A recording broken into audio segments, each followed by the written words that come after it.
digital journalism. Pew Research, are you with Pew Internet or? I work at the Project for Excellence in Journalism. Great, excellent, Right excellent. next to Yes. Hello, I'm Robin Stombler. I'm with Auburn Health Strategy.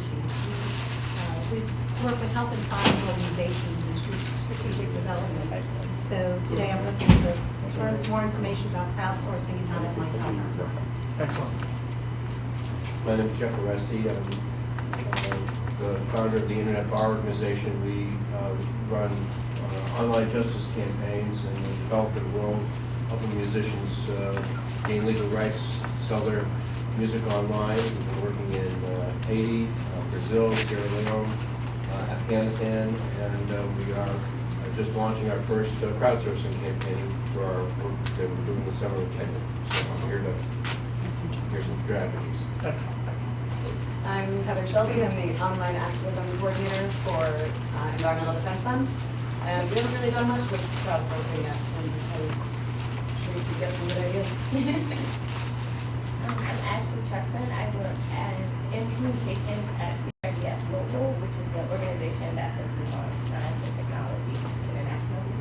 We don't do too much with crowdsourcing, but I'm hoping to find lots. I'm Karen Cantor. I am a documentary filmmaker, and the project I'm working on now is about American Indians finding health through going back to traditional ways.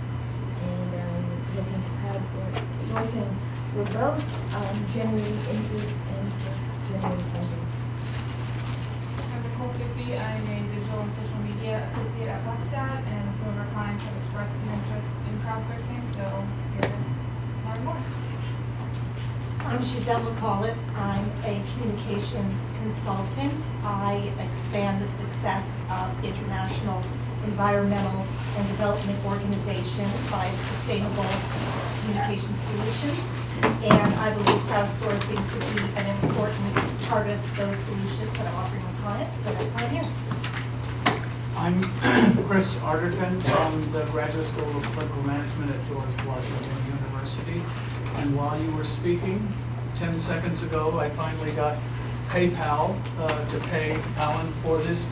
So now I can open my lunch with you. Without guilt. Congratulations. Congratulations. Great sandwich. I don't know how to follow that one. Susan Breithoff, Director of Business Development and Marketing at the American Alliance of Museums. Crowdsourcing, great topic with a lot of applications, and excited to learn more. Great. As Pete says, we're live. Oh, people in the back? Yeah. Brian? Hi, I'm Brian Kessler. I'm the sales engineer and product manager at Salsa. We're an online software that helps you grow your list, advocate, and fundraise. And I'm here to find out about how our product can relate to crowdsourcing efforts. Great. I'm Teresa Nade. I'm just an internship here too. Virginia. Excellent.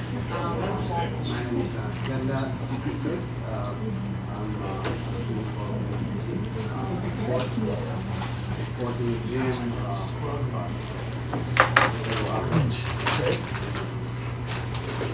And Shireen? Shireen Mitchell, founder of Digital Sisters. I do online media and strategy for nonprofits and diversity organizations. Great. Pete, are we live? Excellent. Welcome to the Internet Advocacy Roundtable. My name is Alan Rosenblatt. I am the co-founder, along with Suzanne Turner, of the Internet Advocacy Roundtable. We founded this in August of 2005. It was a monthly event for 5 years or so, and has become a monthly event once again after sort of a sporadic break in the middle. And we're very excited about that. This is the second one since we've gone back to monthly. Last month we did an event on social content strategy for a social world. Today we're going to be talking about crowdsourcing, creative uses of crowdsourcing. I just wanted, before I hand it over to Suzanne, who will moderate today's event, I wanted to just kind of give a couple of comments about crowdsourcing so that we can put it in context. The notion of crowdsourcing is relatively old, if you really think about it, because all of sampling research with polls and surveys is really based on a variation of the notion of crowdsourcing. because it's all about getting a large number of people to report on their attitudes in order to create an estimate for what the larger audience is all about. It's relying on a large group of people to get that information. Likewise, we know that when we ask people who they think will win an election, they're much better at the aggregate result of that question is much better predictor early out from an election than asking people who they will vote for. So the crowd is very wise and able to understand the layout of the world around them, which is why James Surowiecki wrote a book called The Wisdom of Crowds, which talks about this notion of the wisdom of crowds. Now, crowdsourcing, the way it's evolved online, has sort of flipped it a little bit in the sense that now we're going out to the crowd to ask them to work for us. One example that I think is very telling is Vocus, which is a tool that press offices use, which has a press list of contacts in media outlets across the country, has a team of people that work all year to update the list, right? And at the end of the year, they have to go back and start over because there's stuff that's already become obsolete. A project called Green Media Toolshed had a project a few years ago where they created a media press list through crowdsourcing, where they had a network of 10,000 volunteers so that they could get 5 people to verify each and every data point on that list of press contacts, and were able to cycle through the entire list every 6 weeks, and do it several times throughout the year with more accuracy because there was verification in the process. So if you just look at the economies of scale in the process of doing that, one small team taking a whole year to do a list that they have to start over every time, versus a network of volunteers that can do it on the fly constantly and have it all the way always updated on a fairly frequent basis, you can see the advantages that you get out of that altogether. Now, those are some older examples and some roots of crowdsourcing, but today what we're going to talk about is really new and innovative ways of using crowdsourcing all by itself and crowdsourcing in conjunction with some other technologies and other techniques for collecting information. I'm going to turn it over to my colleague Suzanne Turner to introduce the panel and to get this started, but welcome and please enjoy. So I'd like to focus on a slightly different angle on this panel. One of, we all remember Karl Marx, and he says, that as long as the means of production are not in the hands of the masses, that the proletariat will always be crushed underfoot. Well, today, the means of communication are in the hands of the masses. And for me, as someone who's traveled widely in the developing world and worked as a television news producer and reporter in Central America in the 80s and in North Africa, and also done a lot of advocacy in the third world, I couldn't be more excited about the means of communication going out to people who formerly have been ignored and voiceless. And this panel is really about both distribution methods, training and distribution methods to allow people to tell their own stories, as well as using different technologies to track what's happening on the ground and cell phone technologies. And I'll tell you a bit about the panelists, but first I want to start with a story. When I was a ABC News reporter in Central America in the 80s, I kept trying to get the network to do stories on the Holocaust in Guatemala. So the indigenous people, really for 500 years, had been, there'd been a genocide going on against the indigenous people in Guatemala. And it just wasn't news. It wasn't news because we weren't at war with Guatemala. It wasn't news because, unlike El Salvador, there wasn't a war happening internally. It wasn't news because American nuns weren't being raped. Guatemalan nuns were being raped and killed, but not American nuns. So there were all sorts of reasons it wasn't news. Well, let's fast forward to the 90s. So that was the old top-down model of communications. People found out about things through the networks, through a pretty narrow funnel. And I keep looking at Joy because she was at CNN for a long time, and we'll have a lot to say about this. Fast forward to the 90s, we still have a narrow funnel, but the journalism world had already started to collapse, and a lot of the responsibility of journalism started to fall onto the shoulders of advocates and activists. And so I would pre-package the news and create what I considered a meal too tempting not to eat. So as a former journalist, I knew what was news and I could prepackage things. And this woman stumbled across my path. Her name was Jennifer Harbury. And Jennifer Harbury called me one day, started telling me her story, and I thought either this woman is insane or she's a saint. Well, it turned out that she was a secular saint. She was a Harvard-educated attorney who had been married to a Guatemalan rebel leader, a longtime human rights lawyer, and her husband had been disappeared in Guatemala, and she wanted to find out what happened to him. And so she went on a hunger strike in Guatemala City. And being an aggressive, obnoxious publicist, I was like, no, you need to do a hunger strike here in Washington, D.C. It's going to be really hard for me to get news for you in Guatemala City. Well, it was a labor of love, and the AP reporter at the time said that we generated oceans of ink.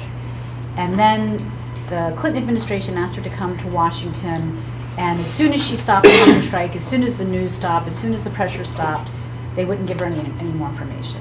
So then she started another hunger strike in front of the White House in her little lawyer suit with her cell phones, and we generated so much attention. She was on the front page of the New York Times for 14 days in a row, and ultimately Robert Torricelli, who was on the Senate Intelligence Committee at the time, broke his confidentiality and released some documents that showed that her husband and an American, Michael Wines, had been tortured and killed by a CIA-trained operative. So fast forward to today. Today, President Rios Montt is the first head of state to be brought to trial for crimes against humanity. And that trial has broken down this week. But we have people on the ground tweeting, we have people blogging, we have an instant outcry, and I'm working with Rigoberta Menchú, the Nobel laureate, and we can instantly get her on the phone with journalists everywhere. We have people with cell phones, the people that, you know, if their homes are being ransacked or something's happening, they can report through their cell phones. They all have voices. They all have voices. And, you know, to take this example back, in Honduras, I was invited down by a civil society organization to develop a campaign about extrajudicial killings in Honduras back in June. And we developed a reporting campaign through the cell phone because everyone has a cell phone. Now, we had to make it route. Thank you to Henry McKemby for telling me I could do this, and then I didn't hire him to do it for me. We had to route the cell phone signals through another set of servers so that the Honduran government couldn't just say to Digicel, she's reporting the extrajudicial killings. But we have this robust reporting system on the ground now in Honduras because if you've got a cell phone, you've got a voice. When the U.S. tried to, Ed Zellen's never talking to me again after this, even though we've known each other since college, but when the U.S. DEA, military officials working with the DEA, tried to say that they had killed a bunch of people in a boat because they were drug dealers while I was down there, we were able to get the defensoras, the women human rights activists, on the phone and find out that there wasn't a drug dealer on the boat. In fact, there was a pregnant woman on the boat who was killed. So we could immediately find out what the news was and we could inject it into the news stream. So we're in a completely different world now. We're in a world where people who formerly could not communicate can communicate, where crimes that previously could not be tracked can be tracked. And our panelists, our distinguished panelists, are here to tell you about this, and let me tell you about them. I've talked too long. Francesco Rulli, to my left, will speak first. He's the founder and president of Film Annex and the chair of Film Annex Capital Partners. Film Annex is an online film distribution and financing platform that enables filmmakers and writers to monetize their content. A total of $1.5 million has been earned by filmmakers since their launch. Francesco will talk about his work with filmmakers in the developing world. And we were going to have Roya Mahboub with us, but fortunately for the world, she was just named one of Time's 100 most influential people, and so now must do her round of interviews. So she will not, if she can, she'll join us at the end, but probably not. Roya has been using social media to connect schools in Afghanistan with schools throughout Europe and the USA, giving the Afghan Development Project a face and voice and hope for the future for Afghanistan. Francesco will also discuss Roya's project. Joy De Benedetto, whom I've known since we were children practically. I was a young plaque and she was a young booker. And then she became a very important person at CNN. She can tell you about that. She's the CEO of Hum News. And Hum News is fascinating because Hum News allows people in 117 countries and territories that are completely ignored by mainstream media to develop their own content and helps distribute that content. And Joy will be talking about that. Jonathan Hudson is the leading media relations and strategic communications person for the Enough Project. In 2010, Jonathan led successful negotiations to launch the Satellite Sentinel project, which blends technology, human rights advocacy, and field research to deter full-scale war between Sudan and South Sudan and to promote greater accountability for mass atrocities, yes, I'm reading, committed there by any party. I'm not going to go into more detail. He can tell you more about that. And Henry Makembe is talented in many ways. He's a partner at the Beekeeper Group. I've asked him to talk about cell phone technologies and his work in elections monitoring in developing countries on the cell phone technologies. So without further ado, each of the panelists will speak for very briefly, and the majority of our time together will be Q&A. So first of all, I would like to ask, who has been in Florence in their lifetime? All right. Who has ever practiced combat sports? Nobody. I mean, I'm sure you did something, right? Tell the truth. All right. So I'm from Florence, and my passion is judo. I'm a 4th-degree black belt, and I think at 5, maximum 7 minutes at a time. And that's how I face any challenge in business. Edward Zellem, who's sitting across, has been consulting and inspiring me for the last few months, and he coined the word of sustainable philanthropy.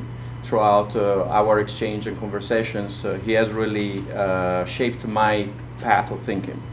I'm extremely lucky. I was born in Florence and I live in New York City. And I started in 2006 a company for online film distribution because a former partner of mine, John Malkovich, for 4 years we had a clothing line together, and he was always complaining on how bad is producing movies, how great is distributing movies in terms of making money. So I started this business. I wasn't targeting the Hollywood movies, I wasn't targeting the user-generated content, I was targeting the professional content made by independent filmmakers. With a little bit of work, we gathered 300,000 registered users, and of those 40,000 claimed to be professional filmmakers. And those guys uploaded up to 38,000 films and videos. Everything is monitored, so nothing goes live unless it's accepted, and the parameters are usually professional editing, professional audio, titles in the front and the back, stable camera work, something that you would conceive as professional and not user-generated. On top of that, we have about 4,000 registered users who are skilled writers, and this has allowed me to create a platform that a year ago had 3 million indexed pages on Google, and today we have 4.2 million pages. One of the things that, also because of my background being from Florence, has always been very important for me, the concept of being a big fish in a small pond. So I've never strived, and I've never want to work for anybody. It was a big company. Last night I was at Time 100 and I heard the CEO of Yahoo talking about her entrepreneurial experience, in which I wouldn't agree being very entrepreneurial, being a CEO of a company like Yahoo, but it's okay. What I have done is one day I went to lunch with the 2 guys from an ad network, and they told me, just make sure you build your own ad network, ad server, and you're a player, and you'll make a lot of money. I did that, and I made a lot of money. And the consequences of controlling your technology and looking for niche content that is very relevant has been extremely valuable for me. Just like Spider-Man says, with great power comes great responsibility. So I started looking around and I told myself, I'm already a big fish in 40,000 little ponds, and why don't we bring it to the next level? So I wrote an article about my perception of the war in Afghanistan. And it was that, frankly, it's a peacekeeping effort. It's not a war, in my point of view. And that's how the Italians see it. And we're not there to wage a war. So NATO TV picked it up, and the head of NATO television contacted me and said, do you want to distribute our positive stories? So I started getting their content Just like I was getting actually Obama campaign content that was all downloadable in HD and the public domain. By the way, everything that the US government produces is public domain. Even if it's not available for download, it's public domain. And I started promoting this content, and I ran into a video of a beautiful woman. Her name is Raya Mahbub, 24 years old at the time, who has an internet company in Herat. And coincidentally, the Italians are in Herat as well. But because of my background, I told myself, you know what? It's not really fair how they treat women in Afghanistan. It's not really fair. They don't have that many opportunities. So I have to conceive a way to empower them to have a voice. And I look back and say, well, what if I teach them, and I teach actually the youth of Afghanistan, how to make money with advertising? And it goes back to the concept of sustainable philanthropy that Zellem kind of like inspired me to, but also the concept of content is king. So the most important thing is not to produce content like everybody else does, but to have very original content. And you know what? If an Afghan woman or Afghan man write a blog in English and there are misspelling and mistakes, it's actually better than someone who went to an Ivy League school and there's a perfect writing, but there is no substance. Because obviously when you are a developed country, we have a tendency to kind of all be politically correct. So creating all this original content in the last 12 months has jumped from 3 to 4.2 million in the size pages. At times I have up to 40 million unique viewers on my network. And with Roya we built 8 internet classrooms so that we can feed web content and receive web let's say blogs and videos from 35,000 students in the area of Herat.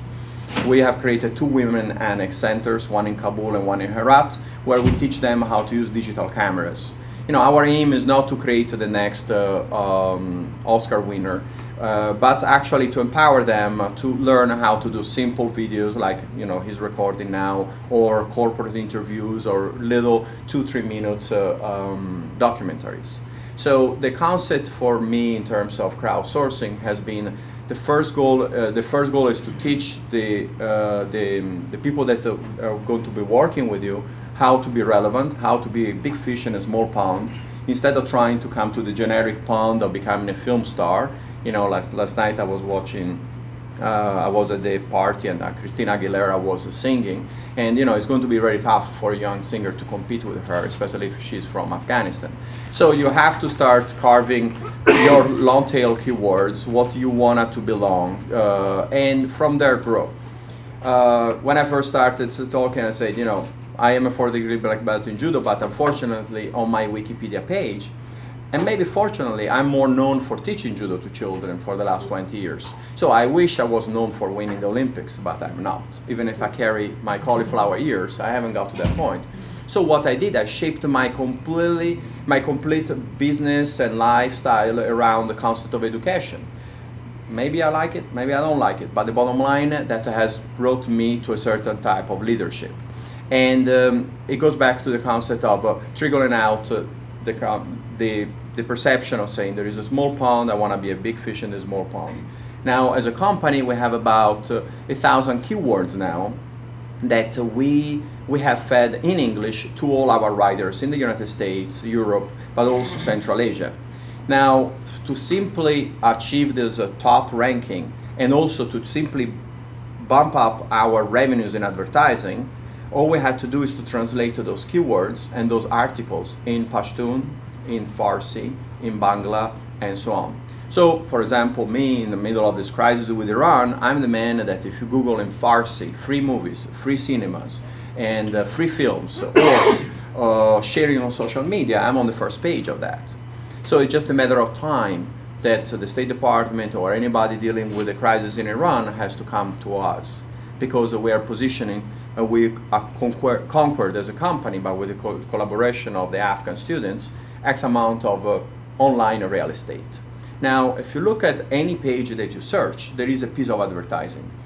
And this can be a banner, can be a text link, or something that generates revenue. That's where you need the technology to share the revenues. One last thing I want to say is this. Malala was shot in the head by the Taliban. The Taliban do that for a living. They look for people to kill in case they they want to promote freedom or they want to promote education and women empowerment. In my personal opinion, the problem was that BBC never had a structure to share revenues with Malala on the content that she provided. So there was only one Malala and there was only one target. If you start sharing your revenues, if you start making sure that all those little big fishes in the small ponds, they get rewarded for their work, then you don't have one Malala, but you have 10,000 Malalas. So you make the other side, you put the other side in a very difficult position because you got 10,000 to go after. And that's kind of like what we have shaped.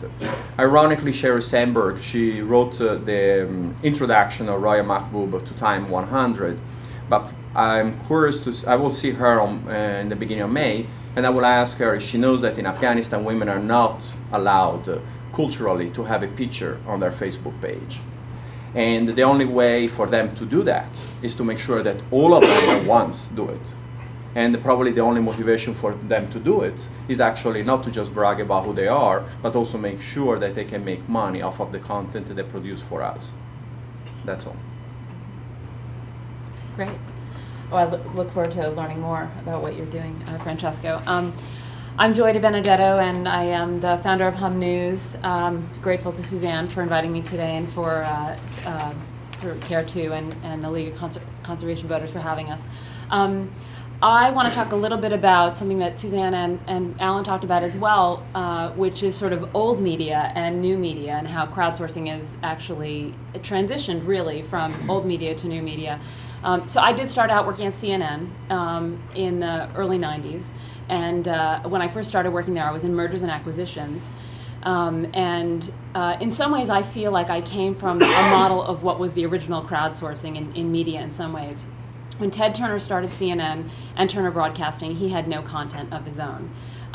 But he had grand ideas about creating a global media company that required content, of course, but he had no content of his own. So what he did on the entertainment side was he went out and he bought whole libraries of material from old film companies, and he would turn around and create Turner Classic Movies out of old libraries. He bought whole libraries of cartoons from Hanna-Barbera and turned around and created the Cartoon Network out of it.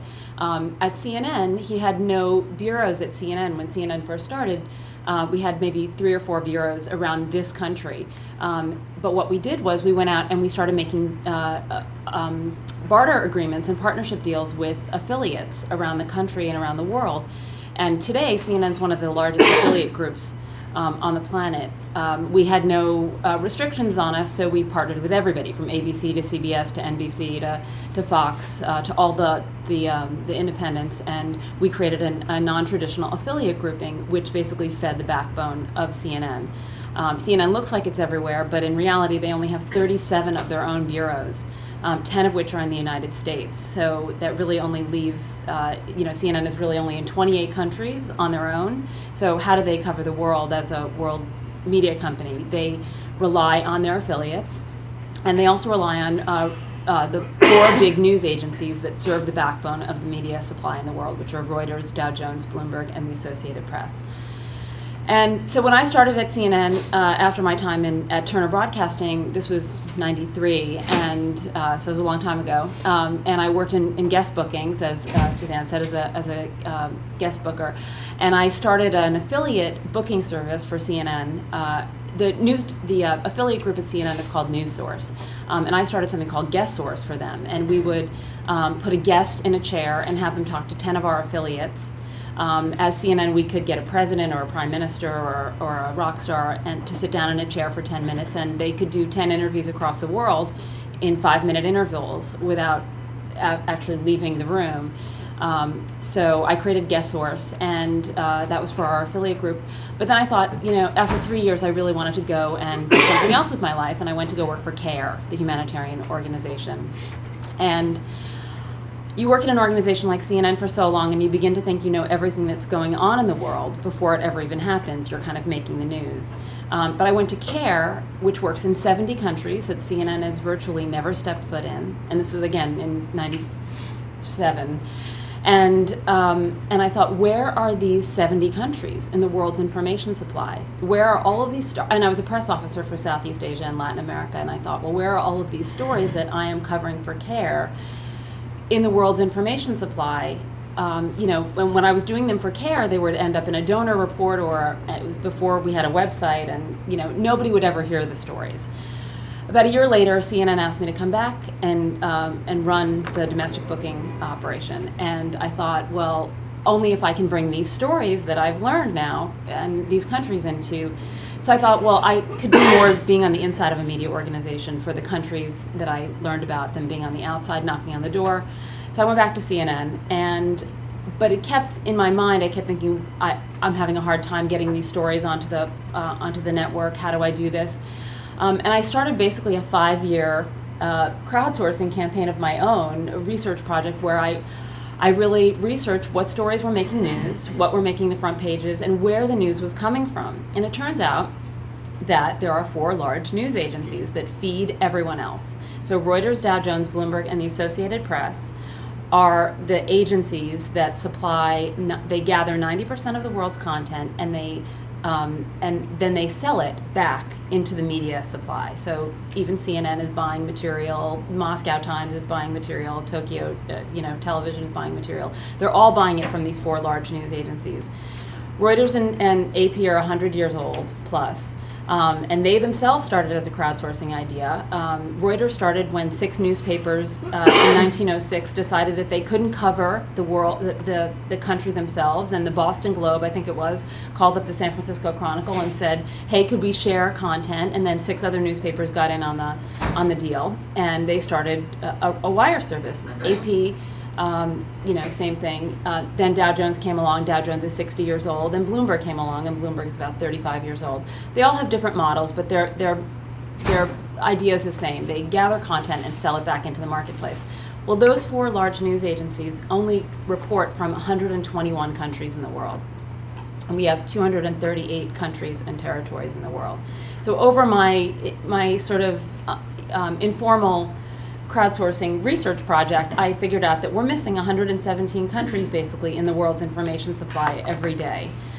And I created this company even when I was at CNN in the late 90s called HUM. And it stood for Human Unlimited Media. And I didn't know what I was going to do with it, but I knew that we were missing all these countries, and somehow we had to get them into the world's news, because we weren't going to, no one was taking the effort on their own to do it. And the agencies weren't expanding their footprint. So I came up with this idea called Hum News, which basically, I say, closes the geographic gap in media worldwide. Now, when I came up with it, we didn't have the tools that we have today. And I pitched CNN on this idea for a really long time. I said, if you expand your footprint around the world, and you cover more of these countries, we can actually get more audience. And it was at a time when we were looking to compete on different planes. So all these years later, in 2008, I left CNN to create what I called the 5th News Agency, which basically covers 117 countries that no one is covering in the world. And I really believe that is, by creating a news agency that competes with Reuters, Dow Jones, Bloomberg, and the Associated Press, that we can actually get more of these stories into the information supply. Our model is very much the same. We do use crowdsourcing in a lot of ways that I'll talk about just quickly. I would never have been able to have done this 10 years ago. We certainly didn't have the tools that we have today. But we do have a website, but Twitter has served as our assignment desk. You can set up search tags, and I've set up private Twitter accounts that I actually coordinate and discuss storylines with reporters around the world who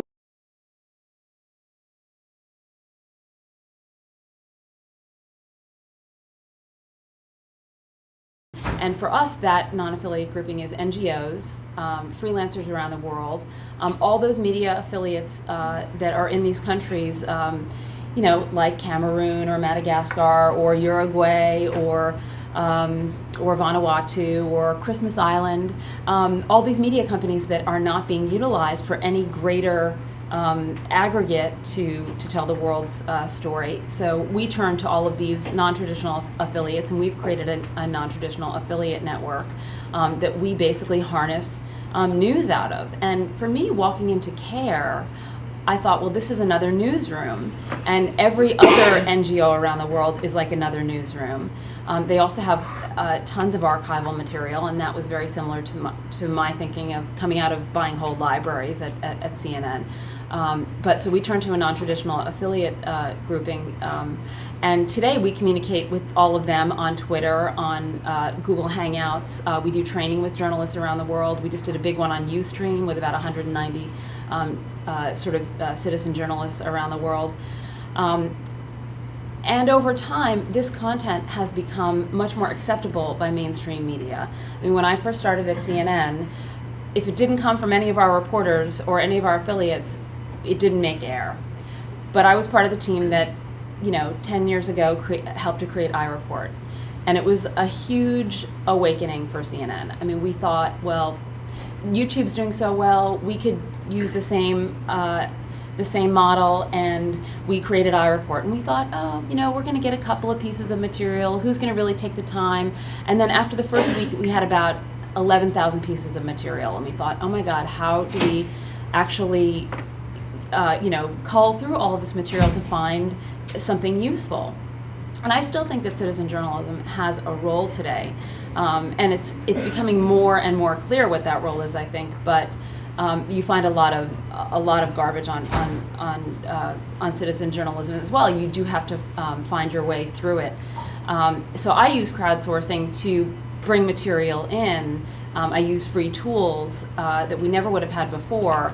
Like I have Google RSS feeds that feed in from all of our countries, so we can actually use that as an assignment tool to look for stories that aren't being covered. And when we would generally probably have a desk full of people doing that by hand.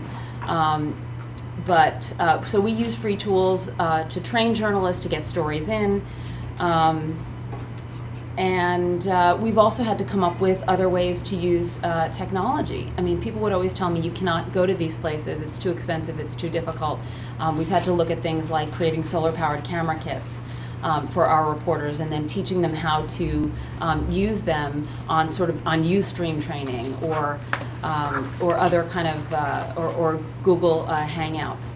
And then lastly, I would just say, and turn it over to John. I think that crowdsourcing today is becoming much more prevalent in media. I mean, look at what just happened with Boston.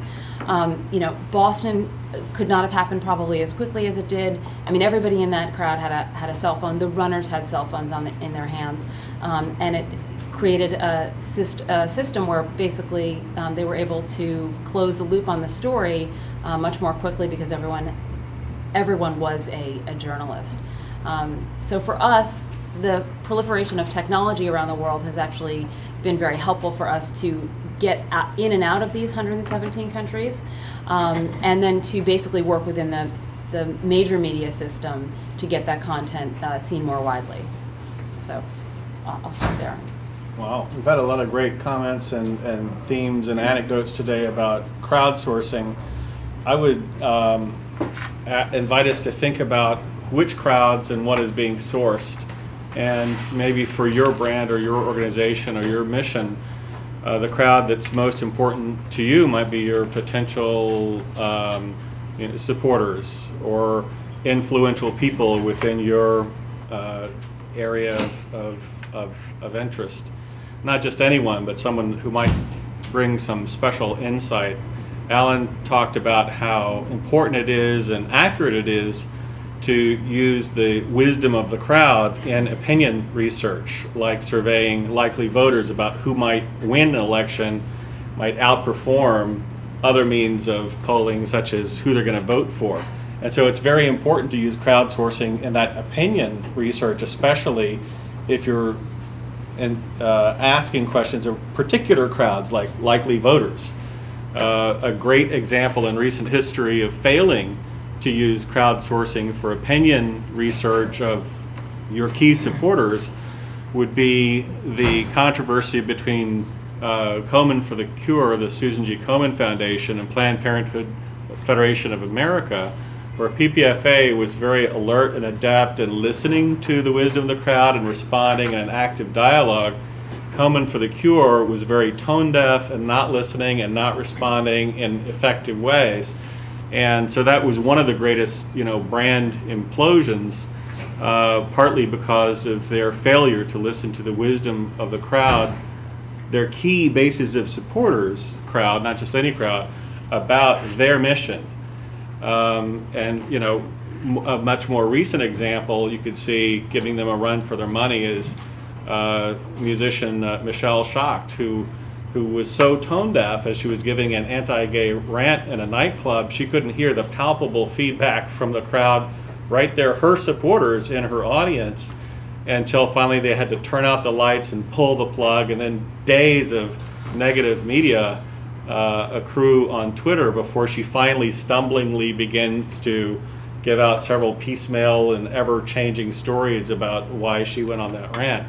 So that was an utter failure of ability to listen to opinion. But we've also heard about crowdsourcing in terms of journalism and asking crowd for factual stories. And we learned, like, maybe it's the story that's out there, the official story is it's a drug dealer on a boat, but in fact people who were eyewitnesses, not just anybody, but people who were in a position to know, said, well, it's a pregnant woman and there's no such drug dealer, and and multiple credible sources, and you probably triangulate the data with additional corroborating information before you just put it out. But we also learned, as Spider-Man said, with great power comes great responsibility. And so when you're reporting factual information, you need to be very careful, even if your crowd is in a position to know as eyewitnesses, as in the Boston bombing last week. One of the greatest failures of crowdsourcing was also during the bombing in Boston last week, when some hyper alert citizens were listening to the police scanner. They heard some names of some university students who were referenced in another context. They misunderstood, and they started naming these people and saying these are suspects in the bombing. And so these two students' names and reputations are just being trashed as people are, being the first out with the news and retweeting this furiously. And the poor students were just thinking, I'm not related to this in any way. How do I get my reputation back now? So it does come with great responsibility. On the other hand, it's not enough merely to rely on the most influential news outlets like Reuters or Dow Jones or the Associated Press or Bloomberg, because yesterday we found that the Associated Press, well, surely they're safe to retweet, right? But if they're hacked and someone says, well, the White House was bombed and the president was injured and 3,000 people retweeted, and within 5 minutes the stock market, plunges 120 points. So, wow, what are we to make of all of this? But I do love the idea of Twitter, as you say, as an assignment desk. It's a beginning point. It's certainly not nothing. We can't just take the word of anyone. We have to have some sense of who is the crowd and what is being sourced. Is it opinion or fact? How do we triangulate that data in a credible way? And what do we do in cases where the official professional news media might be in 121 countries, but then there's over 100 countries where they're not, and many communities where they're just not covering certain stories even if they are there. So one of the great challenges to the Satellite Sentinel project was figuring out in Sudan in June 2011, this was a place where the UN could not patrol. Humanitarian aid agencies, who would be credible sources, had all been kicked out. And there were no professional journalists allowed, but there were many unconfirmed rumors of mass graves.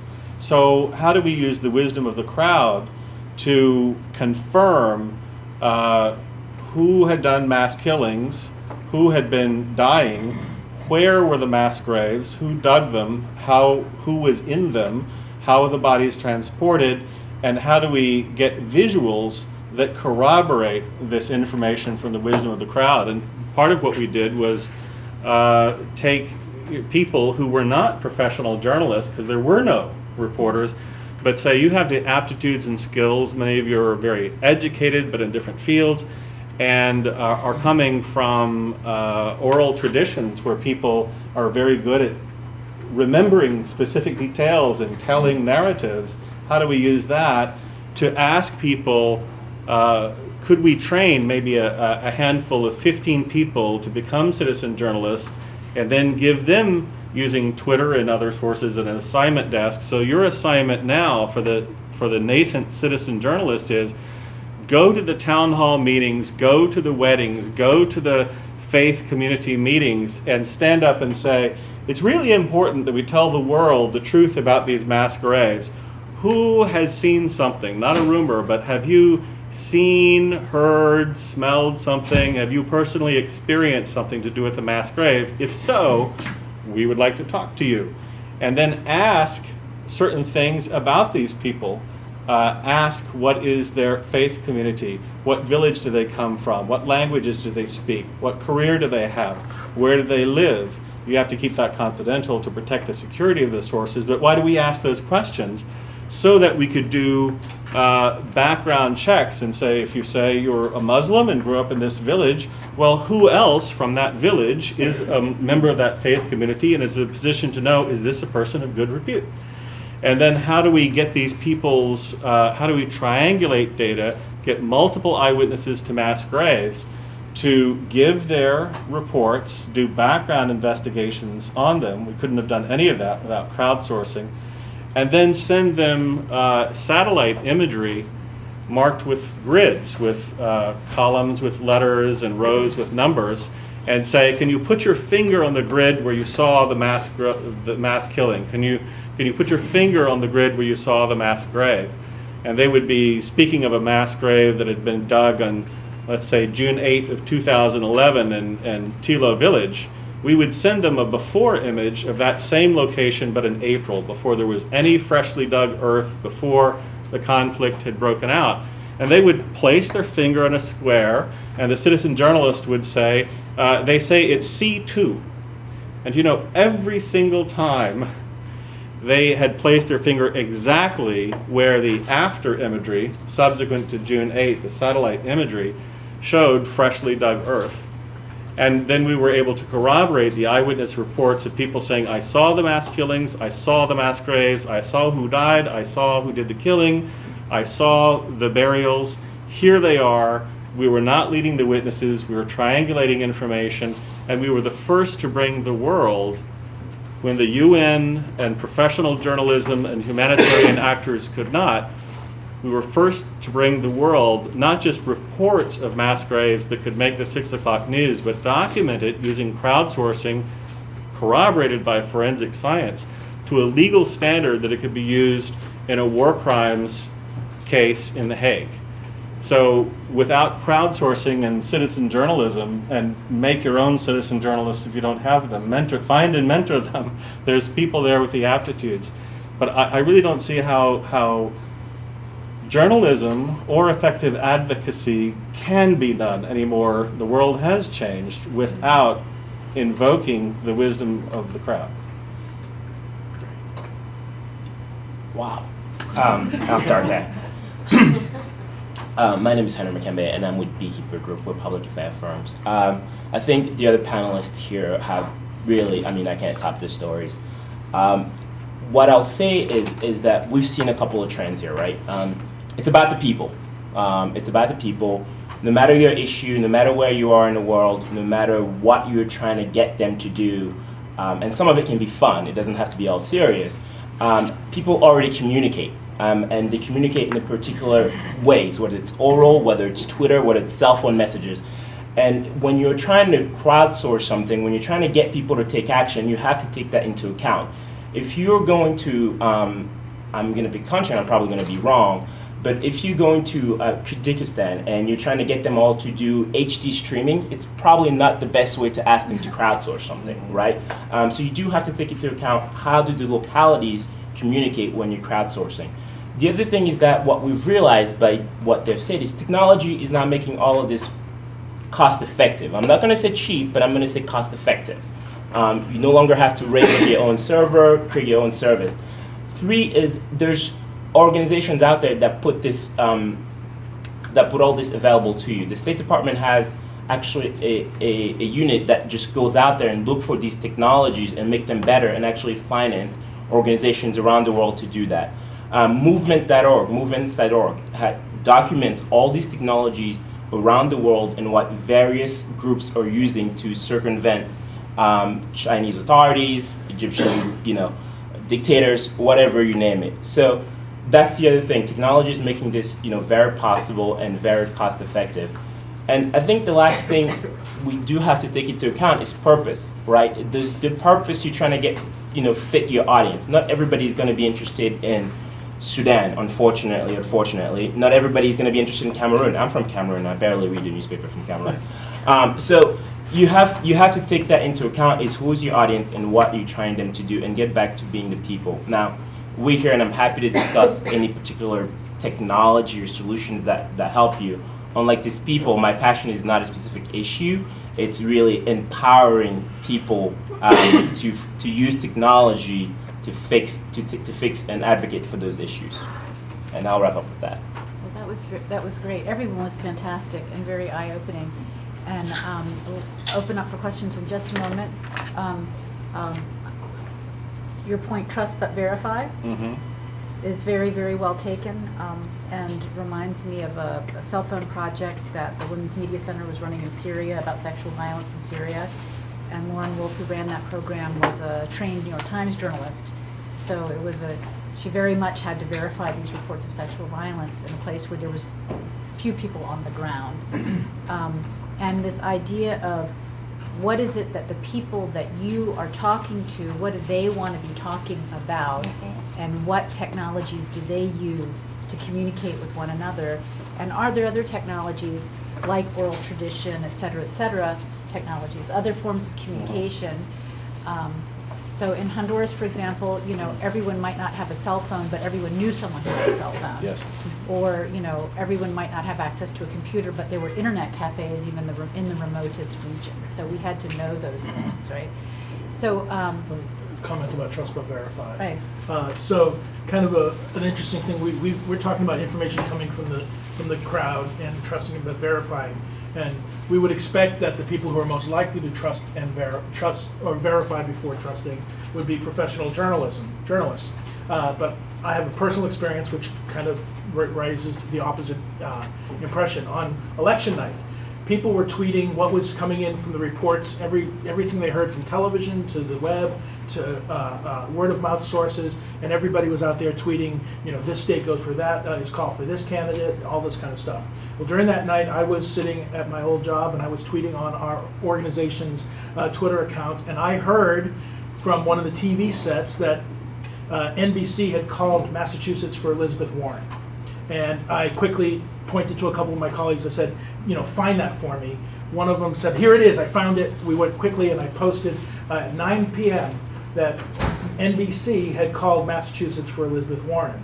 I then closed my computer, went home, drove home. By the time I got home, I got an email from my boss saying, hey, did you post this? I go, yes, we saw it on the website. He says, well, it's not true. Please delete it. So I deleted it.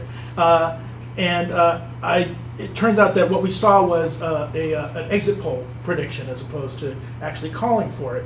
Honest mistake, right?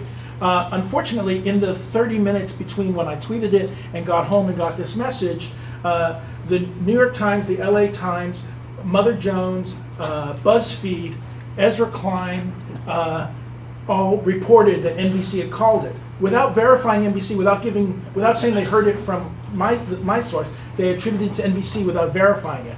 Elizabeth Warren's campaign saw it and posted a picture saying "Thank you, Massachusetts" on its Facebook page. Right? Now, fortunately, number one, the polls were closed, so it couldn't have affected the outcome. Number two, 10 minutes after I got home and deleted it, they actually did call it for Elizabeth Warren. And as you all know, she's in Congress right now, or in the Senate. But it seems to me that the lesson there is that in a flurry of information that's coming in from the crowd during an event that's happening in real time, It is never a good idea to simply take what you see at face value. Find corroboration for it, right? And then go and check on it. And these professional journalists who should know better, they should have gone to NBC's website and looked for it themselves, to the source. But it didn't happen that way. I want to jump off of this because it's something I heard in a number of these things is we haven't really heard the word editor mentioned a lot. And I think that's one of the challenges that we have. One, is there a need for an editor? If so, what is the editor's role in once this information comes in and before it goes out?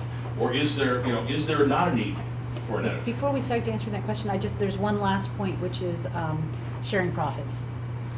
Yeah. Which is, I just want to make sure that's part of our conversation because it's really key, not just to take the information, but to create a vehicle for sharing profit.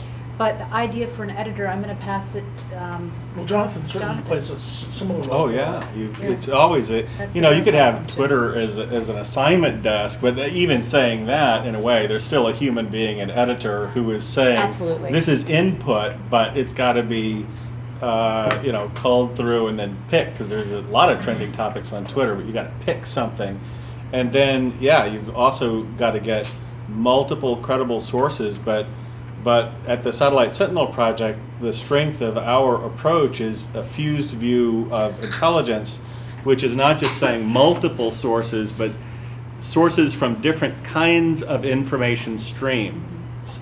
So it's eyewitnesses on the ground and maybe humanitarian actors in a position to know, and public source information, news reports or official reports from humanitarian actors or governments.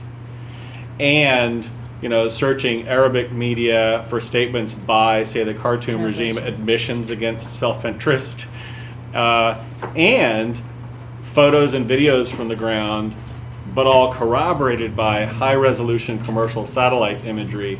So you're really triangulating data, and it sounds like that may take a really long time to do. It doesn't always. Before the launch of the Satellite Sentinel project, others, Amnesty International, Physicians for Human Rights, U.S. Holocaust Memorial Museum, had used satellite imagery successfully to document, after the fact, human rights abuses. But the fastest turnaround time between acquiring, analyzing, and releasing to the public the satellite imagery and analysis was between 5 months and 5 years.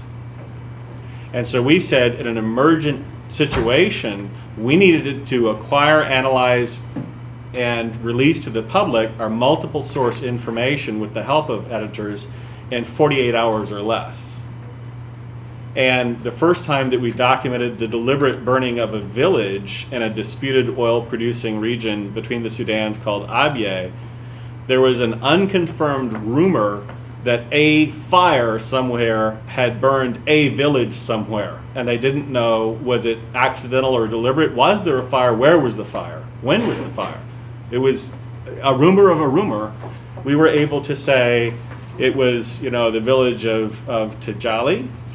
We were able to say it was, here are the armed forces who were in the area at the time in a position to do it. And we could say how many civilian structures were burned, that there were no military hard targets burned. And we released the imagery, before and after imagery, saying, and here is the imagery showing that the fires were deliberately set, that they were serial arson. And editors who were not used to this kind of analysis from Reuters said, well, Jonathan, we can see very clearly, I'm no expert in satellite, but I can definitely see this is burned huts, that, no question. But how can a satellite 300, 400 miles high in the sky, 17,000 miles per hour ground speed, possibly determine the intent of an actor on the ground? You said intentional burning, serial arson. You're just showing me an image. Justify that. So I said, well, let's go to that image and look at, you see every single hut in a widely disparate S-shaped area, across roads, across fields. Every single civilian structure has been burned. In between them, you see green trees and ground vegetation. That's possible only with serial arson. That's not a guesstimate. That is evidence beyond reasonable doubt, again, that you could take to a war crimes trial in the International Criminal Court.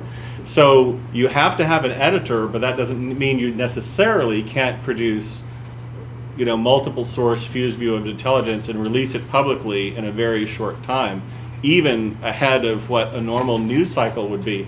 In that case, the time between acquiring the imagery, analyzing it, and putting out the press release was 12 hours, and that was on a Sunday. So, and what I want to say about editors, and then take another question, is it also depends, the strength of your trust but verify and your editing function depends on what you're using the information for. Yeah. So if you're creating a story bank of people who have problems with the particular issue that you're going to be using with the press or with legislators, et cetera, you definitely want to make sure that their stories are accurate. If it's really just a bunch of people stating their opinion about something, the editor function, I think, is much weaker. So everything is driven by strategy. So Yes. there is a warning, though, if you're collecting just people's opinions, you do have to, it is a good idea to check and see who's posting it. Because there are plenty of examples, current and past, of people pretending to be liberal and when they're really conservative, or conservative when they're really liberal, and sort of putting up straw man positions that make whoever they're pretending to be look bad. Sock puppets. Sock puppets and things like this. So you have to be careful to make sure that there's some indication that there's some authenticity in this, in whoever's doing the posting. Which is the function of the community and of whoever's running it. So other questions? Yes. Seems like there's a really clear infrastructure for news gathering, crowdsourcing, and citizen journalism for news gathering. But when it comes to advocacy, it seems like there's not really an infrastructure there. NGOs are constantly doing, like the World Bank, for example, has their It Takes campaign.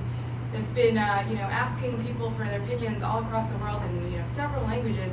But now they have a whole bunch of answers, and it's just sitting there, and they're not really doing anything with it. So do you guys have any advice for advocacy groups or any anecdotes from your own experiences? Well, first of all, I just to go back to the idea that we never had these tools before, and I couldn't agree more with the points about an editor. Just to say, I mean, you have to be it's not just being a citizen journalist. You have to be a journalist. I mean, ask questions. We constantly are asking questions from people that we trust. So, I mean, we'd never go to air just with anything. But but that said, I believe that the tools that we have today allow anybody to be a mass caster. I mean, when you look at the media that we've had all these years, we talk about broadcasting. The tools that we have today are actually about mass casting, right? So you can post to Twitter, you can post to Facebook, you can even link everything, so it all links together, and you only make one update, and it can mass cast to all the other social platforms that you have.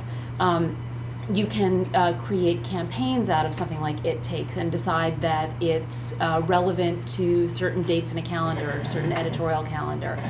You can decide that 3 pieces of information are useful to release each day, or you can categorize it so that it's you're talking about the environmental concerns one day or 1 week, and then the next week So I think information is not just you have to take the information and make it relevant and make it useful to people in a timely manner. Like, for instance, I would get phone calls at CNN and people would say, oh, I know you're dealing with 9/11, but I've got a gardening segment for May. And it just wouldn't be relevant to me at the time. But, it might be relevant, during the springtime to come to me over so I think releasing information when it's most relevant and editorially appropriate, and creating, campaigns around it so that it gets the most bang for its buck, and it's the most efficient and effective way that you can release that information, is how to use information, not just use an information dump, basically, to get the information out. Are there any comments about just platforms for advocates and advocacy? So I'm going to take that one. And again, this is where I think every project, you don't have to rebuild the wheel necessarily, but you have to collate the technology accordingly. I think the problem, people who tell me that they don't have infrastructure, is probably because they didn't think through the input process at the beginning, right? If you sit through and think, I'm going to get 1,000 stories, what do I do with those 1,000 stories that you're going to use, right? It doesn't have to be anything crazy. It could just be like, X is allowed to just a simple tagging system. everything that is related to education is going to get tagged education, and it's going to be through. And if you want to use it in October, great. If you want to use it in September of next year, great. So I think the bigger issue is not necessarily the infrastructure, it's thinking through the process and then assigning people. For an example, a project that I did at Benin is we did election monitoring. Now, we trained 300 folks or so to go around the country, go to every voting booth, and submit the answer. We codified the answer in a specific way. But what we had set up is, as soon as we get an answer, it was tagged by geography and with polling station. So when we're looking for information, we didn't have to say who was there, we just had to look for the province and the polling booth. So it's the same thing with It Takes campaign. If they're collecting story and they tag it, either, to be perfectly frank, by a bunch of interns or by a system that is set up pre-hand, it's then easy on the back end to make use of those stories. Yeah. Let me say, can I say something? The concept of target thinking and target marketing applies to the strategy of what you want to gather from the crowd. In essence, the concept of tagging is right, but it has to be strategized ahead of time. If I tag something, education, I will never go anywhere. But I can tell you that I'm the first page of a search. I have 7 out of 10 results on video search for building schools in Afghanistan. And this was done before we even endured that route. I went from operation in China, and I thought myself I could never be a big fish in a small pond there. The pond is very big and it's very, very difficult to navigate politically. I started communicating with Marines that came back from Afghanistan and realized that it was too political, so I didn't want to get myself into that pond. So why would I want to expose myself to questions and answers and advocacy about something that is outside of my reach? Not even the US government can handle it sometimes. That's why they can't come to conclusions on some major topics. While building schools in Afghanistan, I was told clearly, you can be on the first page and within 6 weeks if you work the right content. So I do the same with the sustainable philanthropy. My thinking is always long tail keywords. So instead of going out there and say, tell me what is coming through your mind, you can lead a little bit the people to give you some, to narrow their thoughts and where they want to be thought leaders. One of the things that I'm doing with Roya Mahmoub is that she has an educational software designed to teach children in high schools in Afghanistan. If you start teaching people in colleges, like Georgetown, George Washington. Oh, George Washington, sorry. President of the United States, not the King of England. Oh, okay. So He said that before. if you go in a very highbrow, highly educated environment, there are more interest. So if you go in a high school level or community college, there is a strive to be relevant, but there is not a mechanism of being a liberal who wants to be conservative or conservative. They're all a bit more naive, so they can be coached.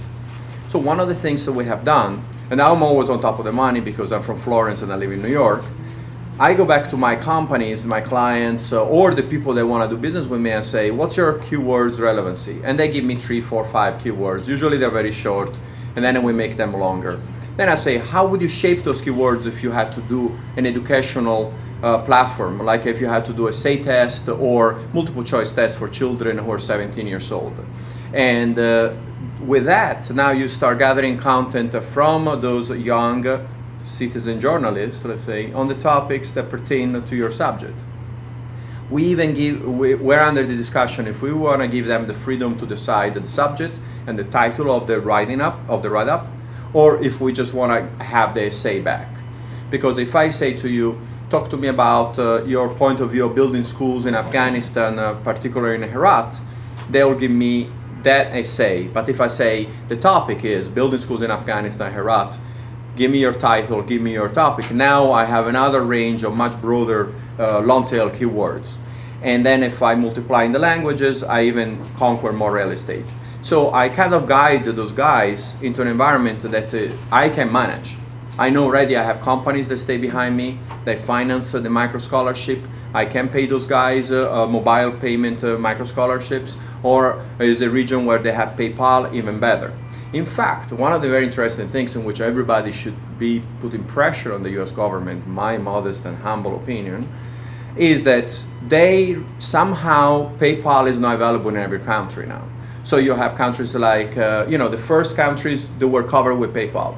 Now there are countries like Azerbaijan, you can only receive money from them, but you cannot send money. And then you have countries like Afghanistan where you can't send nor receive money with PayPal. And it's apparent to me that this was done in favor of Citibank and Chase so that I can spend $90 or $45 to do a wire. And the excuse that I have heard from government officials is like, we're trying to carve down on money laundering. But if you just limit the amount of money, you can exchange the current, the money, and everybody's happy. So this makes my life very hard, because if I have to pay 2,000 micro scholarships, or if I collect $2,000 from someone to redistribute $5 at a time, that makes my life harder. So it goes back to the thing, editors, they have to be paid. They have to be given a certain infrastructure, and to find, long tail keywords is a smaller pond, and it's easier for you to also reward them financially for their work. I guess what I was just trying to say is that I don't think that multilateral institutions like the World Bank or the IMF I don't think they have, they are not open to crowdsourcing. I feel like some governments are, like the US's site, whatever, you can make a petition go viral. And of course journalism is more open to crowdsourcing, but it doesn't seem like those institutions or NGOs I would like are. to comment on this. I think, and this is something we've seen repeatedly in adoption of social media across the board, the larger and more bureaucratic the organization, the slower the adoption. Yes. The greater the fear, the greater the need to control information. And, I would argue that the World Bank and the IMF send things to research to kill them, right? So if there's a crowdsourcing project, it's because we want to do this crowdsourcing project and then we don't really want to look at the data or release it. So, what did Margaret Mead say? Never think that a small group of committed citizens can't change the world. It's the only social organism that ever has. My experience is that the smaller, leaner organizations adopt much more quickly. I'm sure you're not in a vast organization. Mm-hmm. No, very small. And the fewer layers of decision making, the more quickly they adapt. But then over time, everybody adapts because they have to participate in the new reality. So it is a bit of the World Bank doesn't have to listen to anybody because they give lots of money away, And so they have this fiction, and I know, but let's not get into how I know, but they have this fiction that they're listening to what people want and then giving them what they need. No, they control the money. So I know the guy who's was in charge of Sudan, Ian Bannon, very well. And they're completely, just by their presence at the table, affecting the conversation. They don't really have to listen. It's interesting, the idea of the World Bank soliciting crowdsourced videos from people. When you first said that, my first reaction was, why on earth would I want to give anything to the World Bank? They're not a very personable, trustworthy, they're not seen as an organization. I'd rather give it to the one organization than I would to the World Bank. So my first reaction is they're probably not going to get the kind of results that they wanted. The second thing is the whole aspect of strategy. What do you do with it when you get and be prepared in advance? I hate to pick on the one campaign, but it's an organization people love to give to. And then there's this not tragic, but this horrible story about long before you got to the one organization, where U2 was going around the world telling people to text their to the one organization to give them their cell phone number, and they collected 1 million cell phone addresses in a very short order and did nothing with them for over a year, and it became a dead list almost. Before they even bothered to use it, it was worthless. It was worth a mint to start with, and worth nothing by the time they got around to looking at it. And because they didn't have a plan of what to do with it with those numbers when they got it, that in both cases you have an issue where there's no strategy up front. But the success of the one organization getting all that information up front is a tribute to the kind of, I want to help the one organization because I can connect with it. The World Bank is not something I can personally connect to. So let's keep moving. So you bring up a very good point, which is in crowdsourcing, developing and maintaining your community, the relationship between you and the crowd is critical. Yeah. The training, the feedback, it's not going in and collecting 1 million cell phone numbers and never doing anything with it. It's not training a bunch of people and never talking to them again. It's the back and forth that all these vehicles give us an opportunity to use. And Giselle, I think you have your hand up. Yes, I'm particularly interested in all the ways that communications can help achieve positive change. In my case in particular, international development and environmental issues, and how it can do that beyond being a news source, either from and out of an NGO or a news organization. So I'm thinking more in terms of how crowdsourcing and the kind of strategic communications we've been discussing that connects with that. I'm interested if you have examples or insights on how that can be utilized to increase the success of programs. And what comes to my mind is the too often disconnect between, say, a vital health program in a developing country and the benefactors themselves. And that often has to do with insufficient, poor, or unsuccessful communication between the benefactors and the intervening agencies that are providing a program, providing an intervention that may help improve health outcomes for a large population. So that just as an example. I wondered if you had any inputs on that. Well, I mean, I would say that, just the way in which I use, private Twitter feeds to communicate with reporters. I mean, everything is using, the tool that's in everyone's hands now, whether you're a farmer in the middle of nowhere or, your health provider in Zambia needs to communicate with you. SMS works as a tool in many places for NGOs and humanitarian organizations to communicate directly with their beneficiaries. For farmers to communicate with their banks. I just think that the tools that we have today, the free tools that we have access to, that is now in everyone's hand, allows multiple communications to happen about anything. It doesn't have to be about. It's a two-way platform. It's many to many.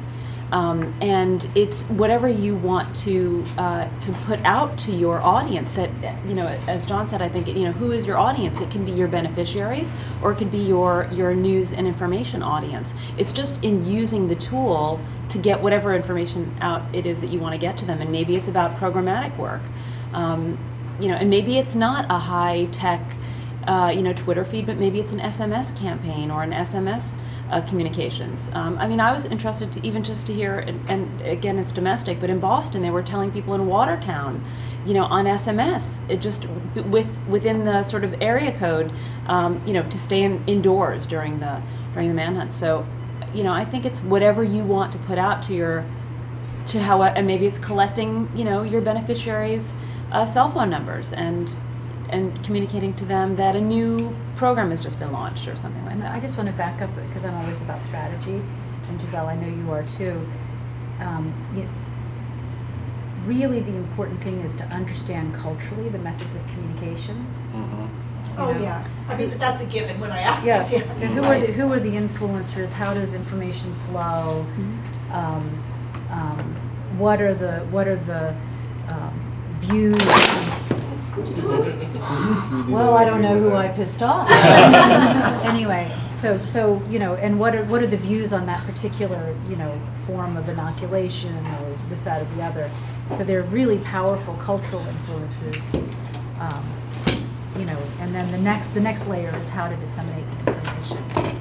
I wonder if you have any comments about the usefulness or dangers of crowdsourcing in the aggregate sense. I'm thinking of things like earthquakes and lots of tweets coming in, or flu, pandemics, or... Yeah, that's very helpful in both examples. You can You can tell earthquakes sometimes where the epicenter was by who tweeted first, and use geolocation data, and then who starts tweeting, hey, I felt things falling off the cupboard.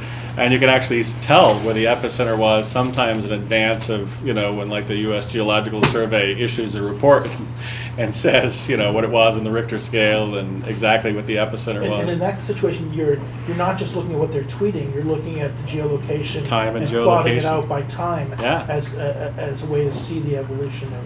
And you can scrape Twitter and Google and public global health organizations were able to track things like avian flu spreading from Mexico City, based on how many people were Googling terms related to flu symptoms. And they could actually begin to see, what were the points of origin, and then what flights were people getting on, and then where were people in those connecting airport hubs starting to tweet, hey, what are these, a certain number of an incubation period later, hey, what are the symptoms of this? And so you could actually do trace back to the first route of exposure, and so you can begin to do predictive analysis in that way. You're concerned. It sounds to me like you were also concerned about misinformation coming through that methodology as well. It's in some ways it's a question of when does a fact become a fact. If you have 80,000 tweets, inconvenient time for that to go off. Well, I think a fact becomes a fact when you start triangulating the data from multiple kinds of information streams. And so that's the thought of, you can use Twitter as an assignment desk, or you could use queries through on Google as an assignment desk to say, well, here's a beginning point, and as well as some initial data to, it's a data input. But then let's call up the public health officials in Mexico City and saying, are you experiencing flu cases? Are there more than usual? What types of symptoms? And so you begin, it's a place for the on-the-ground investigators to begin, to go. And you also cross-check then with the U.S. Geological Survey and figure out, with the sensors, but more accurately where the fault line was and where the epicenter of the earthquake was. But for instance, the World Health Organization just said that they were going to only release the latest data of H7N9, the new bird flu, on their Twitter feed.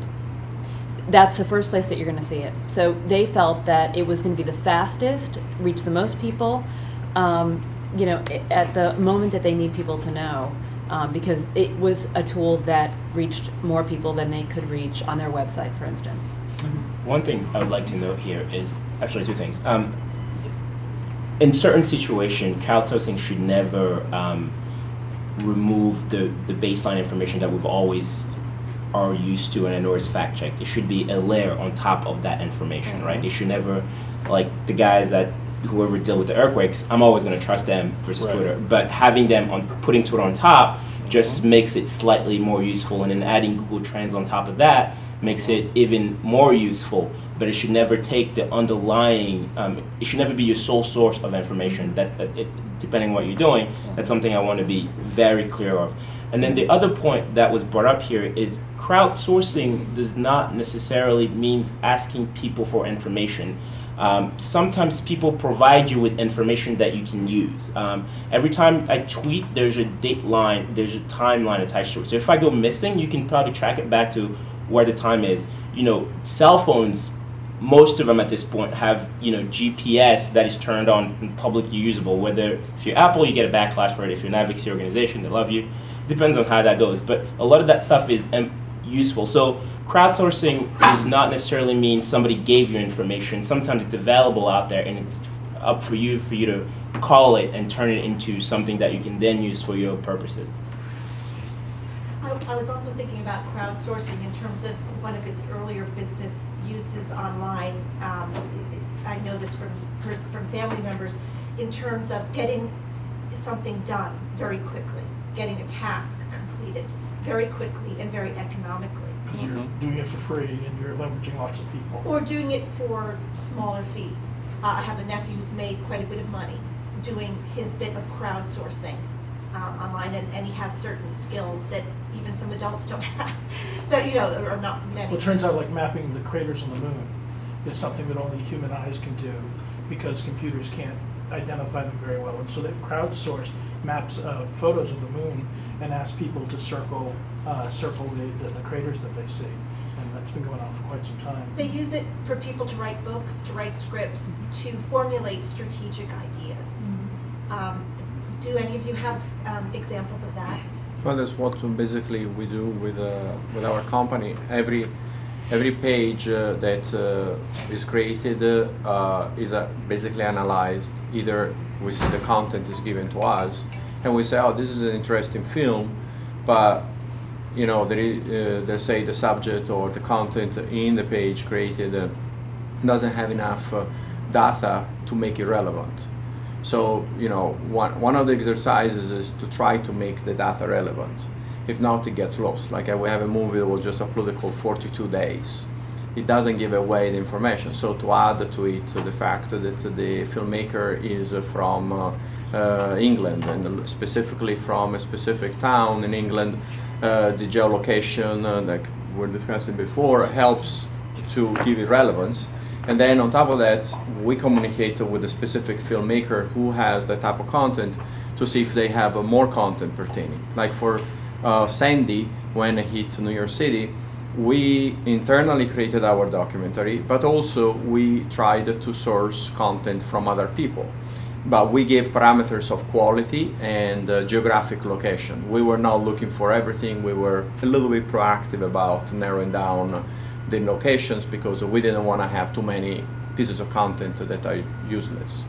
So that's the way we do it. We strategize and we try to make the long tail longer so that we can be a little bit more effective on that and also get some money behind it. We have about 10 minutes left, so I want to kind of step it up. Jeff, down, I think you've been trying to ask a question for a while. The general tenor of crowdsourcing seems to either be to raise awareness of a particular issue, raise money for a particular cause, but at some point the question that it seems to me is how do you affect change when you're doing the crowdsourcing? So that in almost every case you are talking about raising awareness of an issue so that somebody will affect change. So you're confronting real world problems at that point. But the real world problems that you're confronting end up confronting real world institutions that haven't changed yet. And that seems to be the structure. I mean, I know it's interesting that you talk about Afghanistan, since I went there a couple of years ago, a couple times to work with young women to teach them e-commerce to sell online. Met all the political people. You know, we have to scale back to think about how we're actually going to take the services that they might provide and sell them across borders, because that legal structure hasn't changed yet. Yeah, that's exactly why I never traveled to Afghanistan. I only use digital media to communicate, and I empower women financially, and I take much less of a risk, because if I go there, a bodyguard costs $20,000 a month. So let's say I go for 2 weeks, I take away, you know, I need a couple of guys at least, one in the front, one in the back, I guess. Then you need a nice armored car. And every time I meet a politician or someone who went to Afghanistan, I'm thinking not about what they did, how much it costed me, because I pay taxes. And it's simply saying use the tools you have in digital media and make the best out of it to empower the person on the other side. I don't look at Afghanistan as 34 million people. I look at it as as a country, but as 34 million individual people, an X amount of IP addresses. When an advertising company wants to know if they want to advertise on your web pages, they follow your IP behavior. So if they see that you go to BMW.com and Audi.com, they assume you are making $60,000 plus. If you go to Babies R Us, you have children in your household, and so on. So I'm trying to put those people in Afghanistan, just like you do with the news, on the map. But I do it from an advertising point of view. I'm proud to say I don't have a dime from the US government. I don't take any grants. It's all private investment that I do. But it's extremely lean and mean. That's why she is a top time 100, and she's named as entrepreneur. Funny enough, when yesterday I saw the CEO of Yahoo saying, you know, let's give it to the entrepreneurs. I'm like, there's only one person in the 100 people's list that is actually named entrepreneur. You know, Sheryl Sandberg, she works as a CEO for Facebook. She's now an entrepreneur. So My point of view is to go to the entrepreneurs and say, you got something to gain. I'm in New York. Basically what I do, guys, I sell advertising for Afghan women. Basically, I tell them, listen, you give me this type of content, I can sell it and put a nice banner on top. Now, the news is very important, but entertainment, like cooking shows we're doing now, fashion, I always argue with her, she wants to do the fashion stuff because I know there is no money there, but from a media point of view, generates revenues. So, that's where it is to create this kind of a humongous amount of pages going back and forth, but each one has to generate revenue. If you count on the politicians, Joe Biden was there last night. Yeah, they always say the same stuff. But where's the money? I think if you work privately, you use advertising, we're using payment mechanisms that are also Exactly. private. So it's the same idea, Exactly. but you have to work privately. You create your own private justice systems that operate outside Well, the publicly friendly. justice relatively because sometimes you have to find like for example, I would like women in Afghanistan to be able to leave their home and to go to work, but I know it's not possible. I can't go to some guy like the guy who was driving me here, that's a taxi driver, and tell him, oh, your wife shouldn't have a headscarf and walk on the streets in Kandahar. It's crazy. So what I do, I empower her to become somehow a writer, a blogger, to manage social media, to know how to use Twitter in behalf of someone in Brooklyn who's too busy being a hipster. And at the same time, I reward her an amount of money that is enough for her to make a difference in her financial position. Now, if I want to change someone's life in Manhattan, it's much harder than in Herat. So my target is to make sure they make $100 a month. And it's very, very easy. So all I have to do is to empower this person. Then within the society, she will change that. So once the husband sees that his wife, he has been beating for 5 years, let's say now she's a value to the family, he's going to stand off a little bit. It's also part of her opportunity now to reach out to other people. Each average person has 200 friends on Facebook. Believe me, the last thing you want to do is to have an American give an advice to an Afghan. What you do with 200 friends, you have a Japanese, you have a Venezuelan, you have someone from a different country.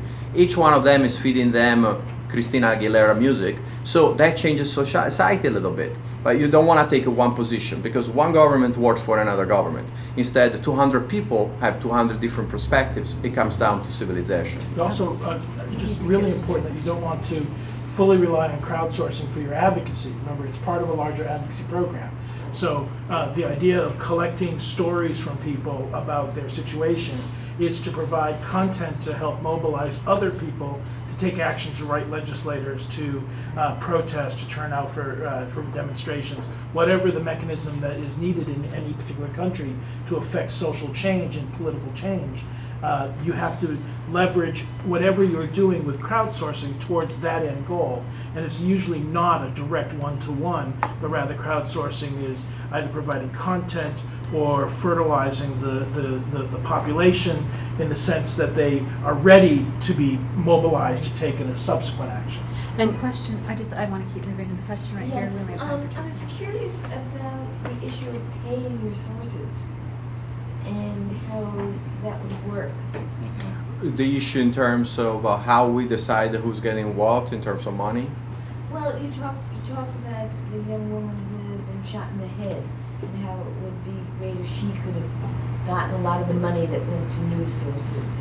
Okay, let's say you become a writer on a platform like BBC and you write a blog.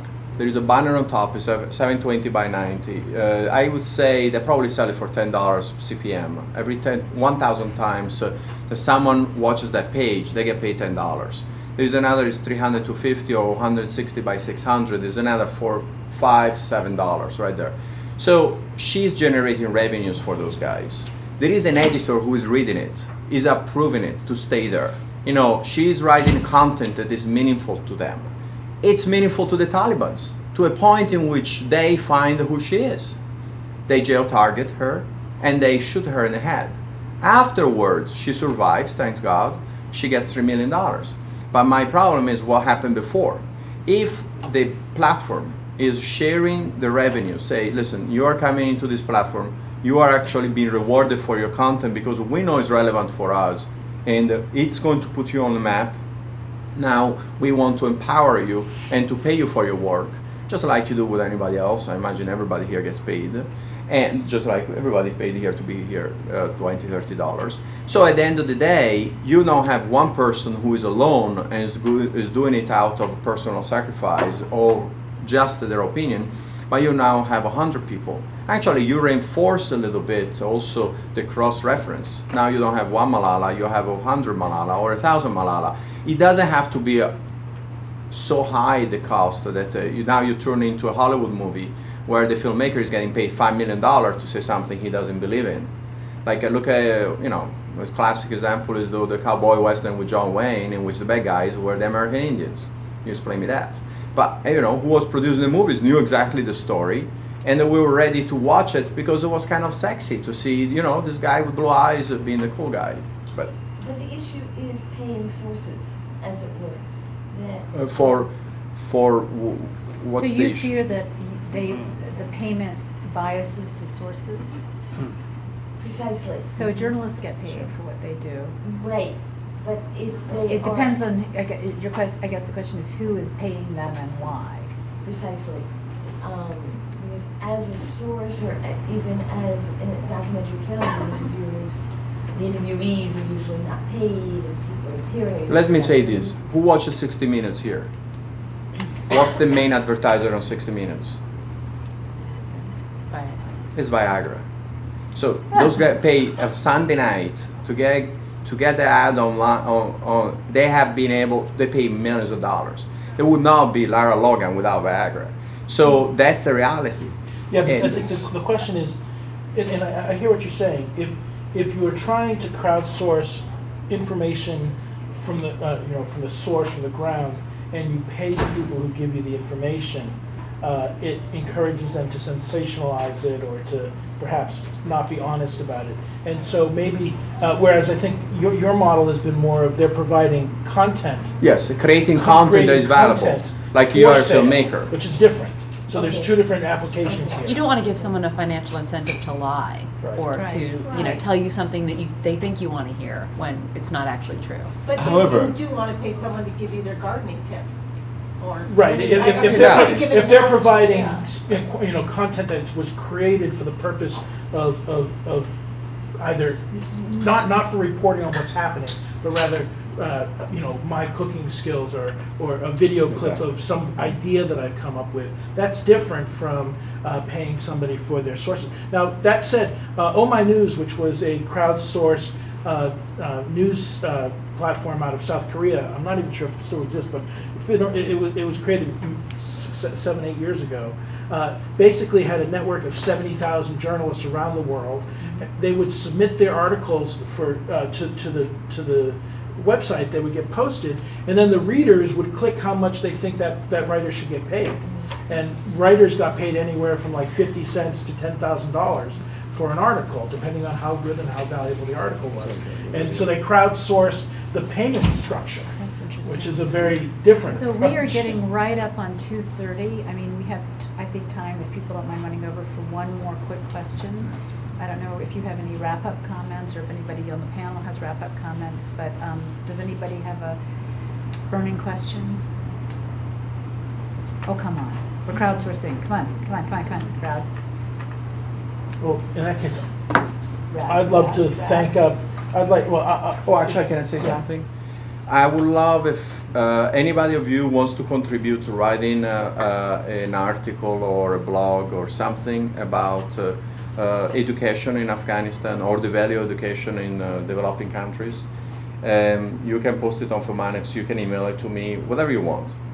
Then I will try to repackage it back into our educational system. We have 5,000 girls on our network, and I'm just trying to train them to produce content that is considered professional from also a visual point of view.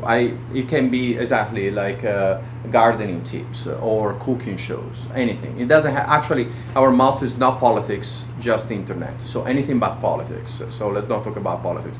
So if anybody wants to contribute, I give this content back and I try to elevate their level. That's all. Okay? So thank you, everybody on the panel for some great And observations. for traveling, people travel And from traveling other as cities. well. Thank you for everybody in the audience, also for awesome questions, and those of you who traveled to be there. The video clips for this should be online to watch. How long do you need? Literally in a minute. So the live video clip of the whole thing will be up. Okay, so I've already tweeted out the link to this for the permanent location for the live stream. We'll be posting clips later this week. Check in if you are able to come back next week. We would love it. Excuse me, don't Oh, break wait, yet. don't go yet. One of Time's 100 most influential people. Here she is. You want to say something? We were No? just breaking. Oh. Any questions We for talked a lot Roya? about your project and. Questions for Roya? Oh, come on. You guys are so lame. How was your interview at Fox News? It was good. Were they nice? Yes, they were. They were nice. Did they ask interesting questions or boring questions? No, interesting question. Yeah. It was with KTs, right? Yes. Yeah, that's good. A little conservative, but Yeah, that's good. That's good. Did they try to spin what you were doing in a different way than the way you meant it at all? It was softball. It was a softball interview. Excellent.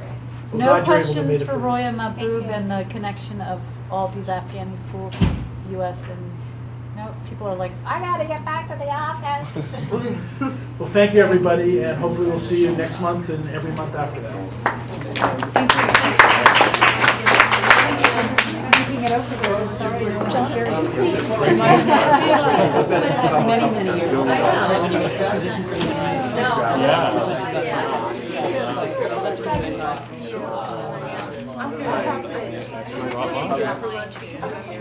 love what you guys do at using technology. It's funny, he's actually recording now. So you guys are so petty. No, it's good. No, it's, I think so. I think you're gonna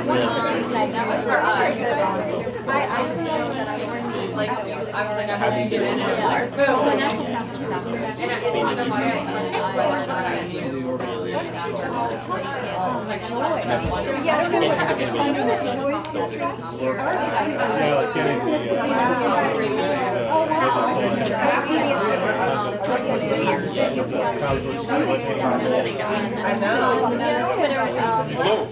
I'm Kevin Lamb.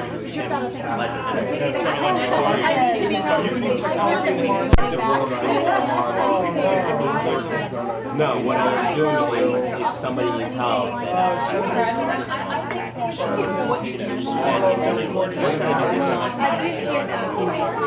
so I sit there and watch it go on. I don't try to build anything here. I'm trying to be like, all right, so I'm SNS.